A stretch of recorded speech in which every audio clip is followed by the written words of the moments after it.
안녕하세요. 유리마나입니다. 2021년 말 제로금리가 유지되던 시기 풍부한 유동성을 바탕으로 고점을 찍었던 테슬라의 주가는 벌써 수년째 횡보하며 하락세를 나타내고 있습니다. 둔화된 전기차 전환 속도, 계속되는 고금리 환경, 중국 리스크, 또 일론 머스크의 오너 리스크까지 다양한 요소가 겹치면서 나타난 결과인데요.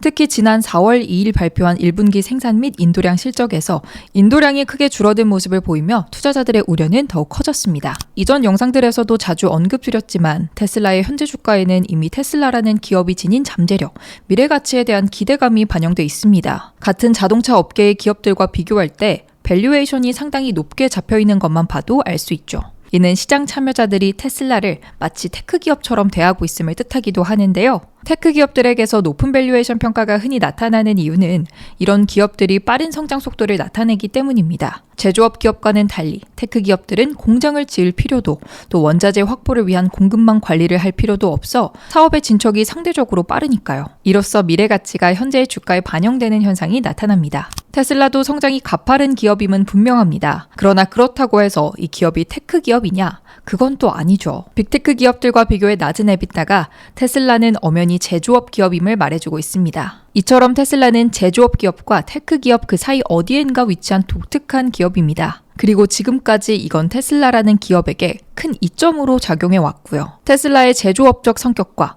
또 테크 기업적 성격이 일종의 쌍두마차처럼 테슬라의 성장을 견인해 온 겁니다. 자동차 기업으로서의 테슬라는 기가프레스와 수직 계열화를 앞세워 말도 안 되는 생산량 증대를 나타냈습니다. 테슬라가 생산량 가이던스를 제시할 때마다 시장에서는 이루어질 수 없는 허황된 목표라는 비판이 많았는데요. 그때마다 테슬라는 실적으로 이 의심을 깨부셔 왔습니다.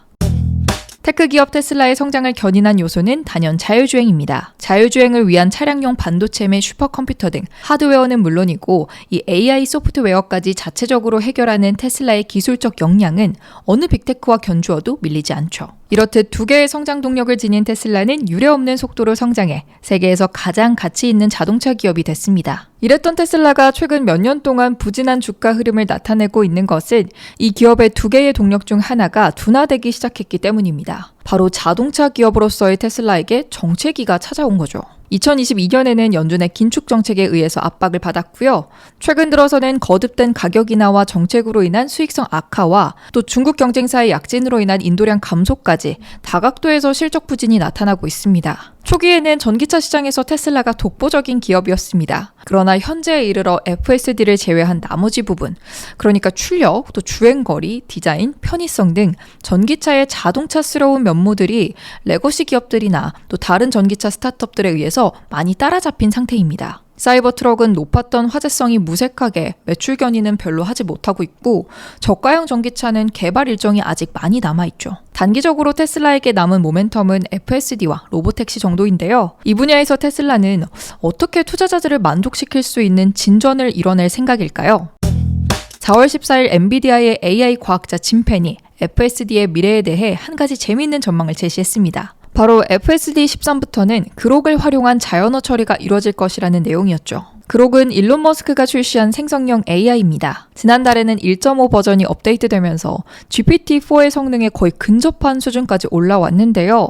머스크는 그록2에서는 모든 지표에 현존하는 AI를 능가하는 모델을 내놓을 것이다 밝힌 바 있습니다. 이런 생성형 AI가 테슬라 자율주행에 더해지면 어떤 효과를 내게 될까요? 짐 펜은 그록의 자연어 처리 기능을 통해 자율주행 AI가 엣지 케이스에 대해서도 스스로 대처할 수 있는 사고력을 지니게 될 것이라고 봤습니다. 엣지 케이스란 특정 시스템이나 소프트웨어가 처리할 수 있는 드문 조건이나 상황을 말합니다. 표준적이거나 예상되는 상황 외에 발생할 수 있는 예외적 또는 극단적인 경우를 말하는 거죠. 다시 말해 자율주행 AI에게 있어 엣지 케이스란 일상적인 도로주행 중 마주하기 어려운 환경이나 주행 시나리오 등을 의미하게 됩니다. 대표적으로 공사 중인 도로나 갑자기 도로를 가로지르는 동물 등이 이런 엣지 케이스에 해당하죠.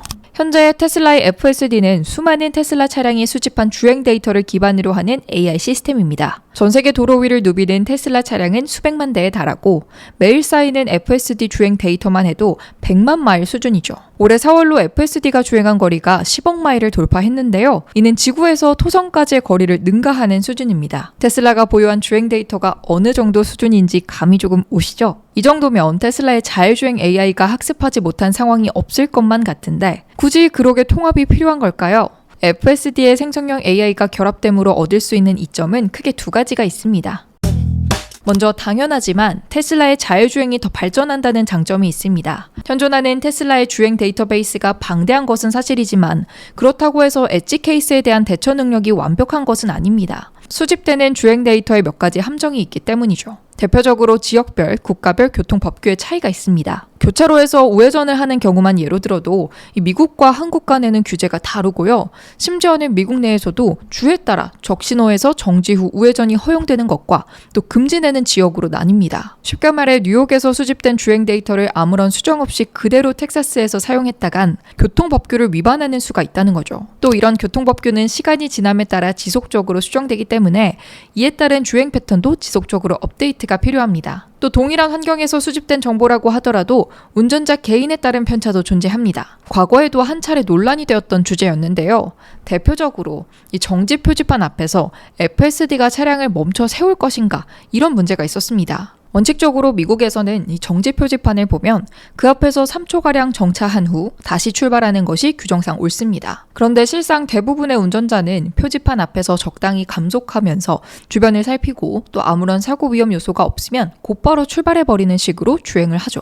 어떤 운전자는 아예 감속조차 하지 않고요. 안전에 각별히 신경 쓰는 운전자는 원칙대로 3초간 정차 후 재출발을 합니다. 이런 경우 FSD가 채택해야 할 주행 패턴이 무엇이 되어야 할지에 대해서도 소프트웨어적 개입이 요구됩니다. 정리하자면 매우 일상적인 주행 시나리오에 대해서도 그저 많은 주행 데이터를 축적해 정규 분포에 따라 가장 보편적인 주행을 채택하는 것이 능사가 아니라는 뜻입니다. 일상적인 주행에서도 이러할 텐데 엣지 케이스의 경우에는 주행 데이터의 편차가 더욱 심해지겠죠. 바로 이 지점에서 그록의 논리적 판단이 개입하는 겁니다. 지금의 FSD는 비디오 입력, 행동 출력으로 구동됩니다. 엔드-투-엔드 AI 솔루션인 거죠. 여기에 그록이 더해지면 FSD AI의 데이터 처리 과정에서 이 자연어 처리라는 하나의 절차가 더 추가되는 겁니다. 진페는 이를 두고 FSD가 픽셀과 행동 반응 사이에서 이 언어가 추가된 방식으로 전환되는 것이라고 설명했습니다. 주행 환경에 대한 실시간 언어 처리가 가능해지면 여러 장점이 생깁니다. AI가 주행 시나리오를 분석하고 규칙을 적용하며